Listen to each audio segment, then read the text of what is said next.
কালকে রাত্রে যে আমাদের ভালো ঘুম হয়নি সেটা আমার বন্ধুর হাই তোলা দেখে স্পষ্টভাবে বোঝা যাচ্ছে। আমরা গতকাল এসে পৌঁছেছি ফারাক্কাতে, আর আজকে সকাল সকাল আমরা এলো ডিউটির উদ্দেশ্যে বল্লালপুর কিষান মান্ডির উদ্দেশ্যে রওনা দিয়ে দিয়েছি।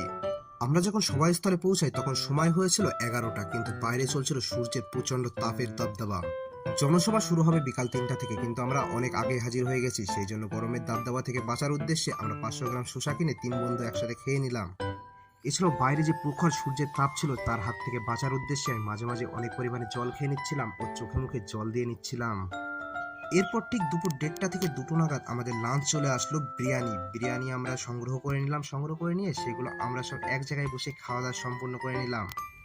এই এত গরমের ভিতরে বিরিয়ানি খাওয়াটা ঠিক হবে কিনা এটাই ভাবছিলাম, কিন্তু সত্যি বিরিয়ানির স্বাদটা ছিল অপূর্ব। যদি না খেতাম তাহলে লস করে যেতাম। তো বন্ধুরা, আমাদের লাঞ্চ করা কমপ্লিট। অল্প কিছুক্ষণের ভিতরে আমাদের ডিউটি শুরু হতে চলেছে। দেখা হচ্ছে পরের ভিডিওতে। তখন লাইক কমেন্ট সাবস্ক্রাইব করে দিয়ে পাশে থাকুন।